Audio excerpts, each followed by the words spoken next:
Thanks for being with us on this Wednesday, and a happy Galentine's Day What? to everyone out there. What are you talking about? Yeah, I know. You know what I'm talking about. No, Although I you do. were a little bit confused about what Galentine's Day I had never heard of it is. before. So you were dropping this Galentine's Day, and so I heard gallon at the beginning of it. So I assumed this was like a get-together party kind of thing where you have like maybe a gallon jug of alcohol, and you and your buddies What is this, college?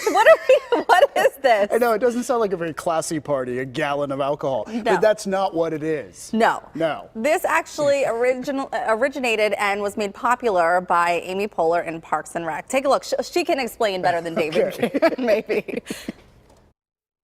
Galentine's Day? Oh, it's only the best day of the year. Every February 13th, my lady friends and I leave our husbands and our boyfriends at home and we just come and kick it breakfast style.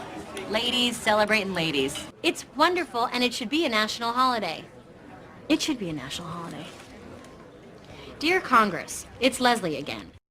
Okay, but here's the thing. Here's the thing. It has become so popular that it kind of is like a national holiday Right. now. I mean, little did she know when she's saying that it would catch on, because there are all kind of events through the city that are There are. Galentine's Day events. There's Galentine's Yoga, which sold Yoga, out. yeah. There's Galentine's Trivia on the South Side tonight. I mean, there's just so much. So get out there and celebrate Galentine's Day.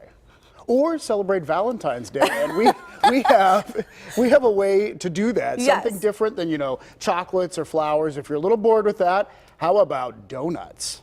We love donuts, right? Okay, so Dunkin' Donuts has unveiled their Valentine Come on in, Marie. donut Here's- display. Okay, this is a Thank you, different. Marie. This is Yeah. actually Look at a this. heart-shaped bagel from Bruegger's. We'll show you in just a minute. All right, so we have. Can we take it out of the packaging, or is this like? Oh, look at that. It opens up. So it's like a bouquet of donuts.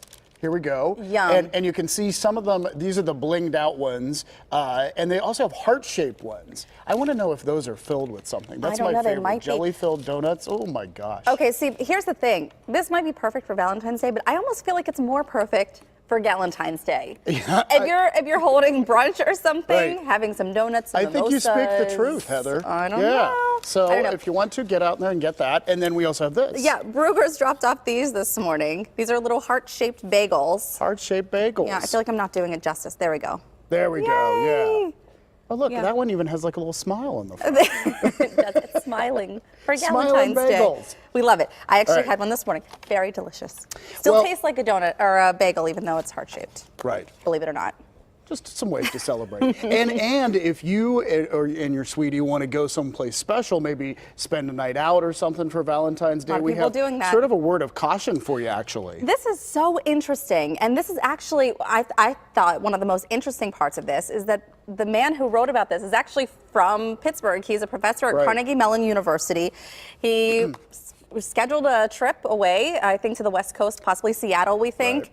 and he was staying in an Airbnb with his family, and he walks in and he sees cameras. Right. And it surprised him, so he wrote a blog post about this, and it has gotten quite a bit of attention because here's the picture that he took. Okay, so there look was- up in the corner above the TV. There's the camera. So this was the posting on the Airbnb site. Right. So here's the thing. So Airbnb says they are very careful that anyone that is going to be an Airbnb host needs to disclose that they have cameras there. And they say, well, based on this picture, you could see the camera Right. up in the corner. But Jeffrey Bingham, the professor at CMU, says, hey, wait a minute, maybe that's not enough. That's not enough. Yeah, the host was saying, yeah, that's your disclaimer that there's a camera there. And Professor Bingham even said that the host had commented saying something along the lines of, why did he disable my camera system? He said, well. Right. Well. I didn't want to be watched. Right. Yeah. Well, and in So fact, it is interesting. Well, there's a previous story too. CBS did a story back in 2017, and I think we have some video of this. A woman goes to Switzerland. She rents an Airbnb. She finds this under the sink in the bathroom. Oh, so that's now, just creepy. Airbnb makes it very clear you are not allowed to have cameras in a bathroom or a bedroom. But you know, some people obviously now have cameras as part of their security system Right, in homes. right. But they do need to disclose that, and Airbnb says they take this extremely seriously, and once again, never allow what this woman found in Switzerland there. So Spooky. fascinating. Well, and the Washington Post heard from Airbnb, and they said that they did refund Professor Bigham's money back. So There you go. at least he Yeah. got that out of his stay. Yeah. Okay, so this is a camera that a lot of people do not mind, especially around here. A No, lot of people are fascinated This is a by good this. camera, the Eagle Cam. We're talking about the Hayes Bald Eagle's Nest, and we found something last night. It picked it up on camera. Look, the There it first is. egg was laid.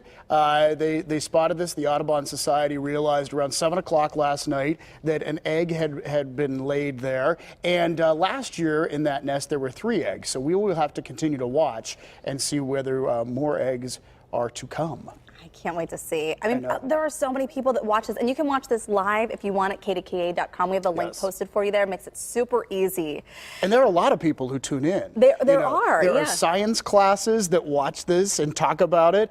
You know, there are people just at home that are dialing it up and watching it. Yeah. All right, well, we also have to talk today about a new Top Dog, the Westminster Dog Show. Yes. Yes. Yeah, Westminster Dog Show. It's kind of the Super Bowl for dogs, and we want to show you the winner.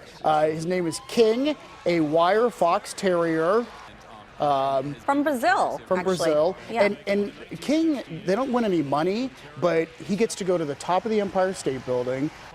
He gets shown on PTL, so that's a good thing. I believe he goes to Sardi's for a steak dinner. Right. Yeah, so there's some, you know, Did perks you to being the ever winner. see the movie that kind of teases, that makes fun of the dog show? What is it called, Marie? Best in Show. Oh, yeah, Thank I've you. seen that. It is I've so seen fun. it, yeah. But here's the thing: there really is drama sometimes, and there Right. was with this year's show There was because real-life drama. Colton, one of the dogs, the owners of Colton had ties to the judge, Peter Green. Yeah. So Colton disqualified. did well. He was one of the 7 top dogs, but disqualified.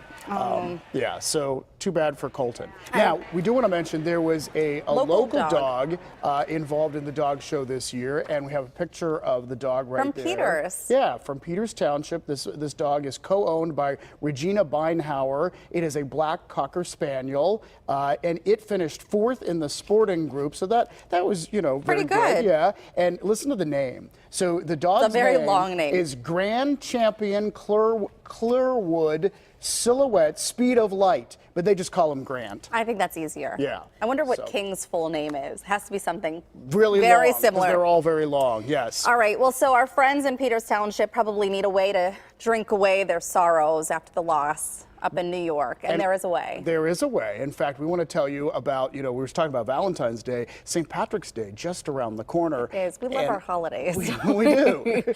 And we love to celebrate them. So there's this place called Shamrocked. It is a pop-up bar, and it's going to be in Market Square. It opens today, and it's in the spot where the Zombie Bar in Market Square was. So if you saw that on the news, or if you went over there and visited the Zombie Bar, it's the same place. It's the one side of the Oyster House there. Oh, the Zombie Bar. Wow. Yeah. I didn't realize that was going So on that in closed there. up shop. Don't worry, you are not going to find that at Shamrock. That's not part of Shamrock. But you will see Selena there on Friday. We're wondering if she's going to kiss the Blarney Stone wall.